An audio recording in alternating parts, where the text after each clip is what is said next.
390 Wagon Master here. I'm going to give you a Superstar 121 update. I filmed this radio a couple days ago. I pulled this out of a box that's been in hiding for like, well, 20 years. I put it in a box when we were moving back in 2002. Now, I did a little check on this, and I posted that video on there. You guys saw that a couple days ago. What was it? I found another CB radio that had been stashed in a box for blah, blah, blah. I told you guys that I was going to sit and let this percutute for a couple days and see what's going on. And I intended to do that. However, the way I'm wired, I've got to open up a radio and see what's inside of it. And I had a little note. Where is it? Somewhere. And it said NWR. Okay. NWR is from my old stereo shop days where me and the technicians would mark NWR on something that was not worth repair. I must have kept the radio because physically it was in pretty good condition. This faceplate's not in bad shape. A couple marks here and there, but no real big deal. All the knobs were intact and everything. The meter did not match. But I'm like, okay, this was marked NWR for a reason. So let's see what's going on with it. So I looked over here, and it had a bunch of audio stuff done to it because generally these 121s are not audio monsters at all. And this came, this also came as the CRT 3300, I believe, and then the CRT Ulysse, I think is what they were calling that. This is kind of like an early mid-90s radio. Anyway, these are not really known for being audio monsters. This is also, I was wrong on the board. I thought it was an EPT 3600. I should have known by the size. But yeah, it's the EPT, what is it? 112013 whatever Z. What the hell was that board? I don't have my glasses on. It was an EPT 120112Z. I have no service info on this radio, by the way. No service info at all. But I thought I'd just wing it anyway. Try to put the audio back in here. I think that shunt transistor was probably like a 945 or something. And I'm like, okay, cool. We'll try that. Well, when the radio was kind of apart and I had the top off, I went like this somehow with it, and the receiver kind of went, whoa, kind of made a little weird noise. I'm like, okay, that's weird. So I keyed it up and I thumped this down like this, and I had the 991 on single sideband. I was listening to a little bit of local traffic, and this was on 38, and I keyed up the mic, and whenever I jiggle this radio, it would make a warbling sound on the monitor.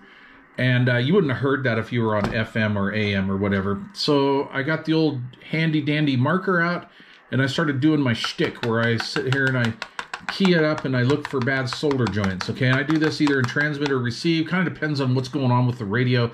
I fixed many radios doing this, staying in one section and just doing this. I've had a lot of success doing stuff like this. Well, I'm sitting here tapping, and I get over here in this area.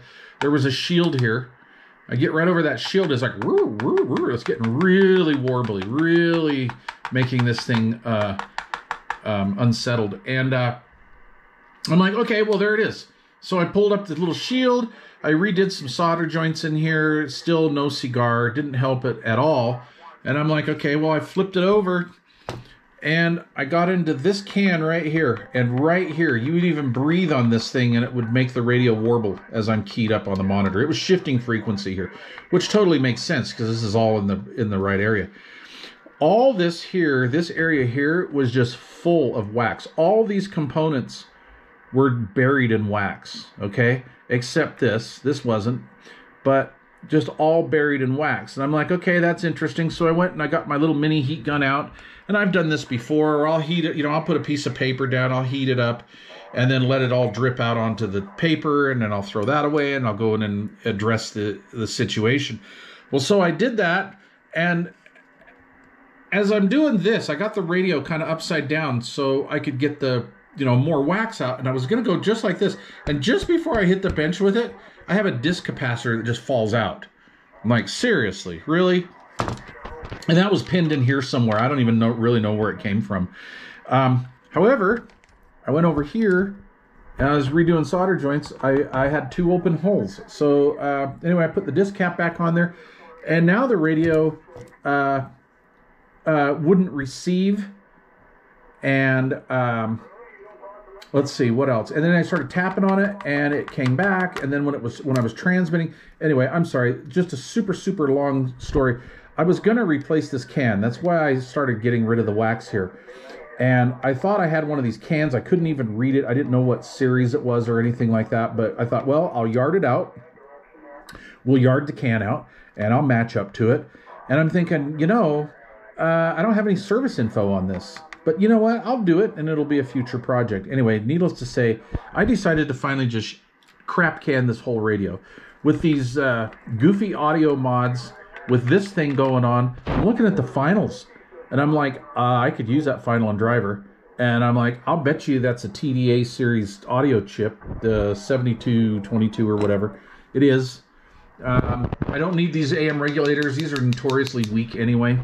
But I'm like, if you know me at all, heatsink does weird things to me. I don't care what size or shape a heatsink is. I just have to hold it and caress it. So I got me a badass heatsink here. I got me a audio chip, and I'm just yarding more components out that I think I'm going to need down the road. They use these mode switches in like Cobra 142s. A lot of Unitons have stuff like this in them, and I'm like, you know, I'm going to part this sucker out. So that's what I decided to do. Part out the 121. It said NWR in here for a reason. There was a reason. I believe the only reason why I kept the radio, because I can't remember back that far, I think the only reason why I kept this radio is because it was in decent physical condition. So like this faceplate is not mint, but it's in fairly good condition. I mean, it'll clean up pretty good. All the knobs are there and everything. And I thought, you know, maybe this will be good for a project down the road. So, yeah, I've got Superstar 121 parts. So if anybody needs anything, grab me.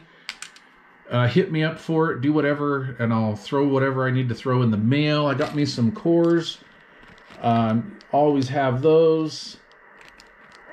But, yeah, the Superstar 121 is toast. I'm going to have to find another dedicated 26805 receiver. And I look at it this way. It's AM/FM. It's really useless to me. It's just a useless radio. One time I thought before I took it apart, I would just box it up and do a giveaway. But quite honestly, I got the finals and some very usable parts out of here. I'm not really too sure if I'm going to pull much more out. But anyway, that was the update on the Stupid Star 121. Yes, these are dogs. It's a cool radio. It kind of breaks my heart to do this, but parts is parts, boys. Parts is parts. All right, cheers and beers to everybody. See you later. 390 out.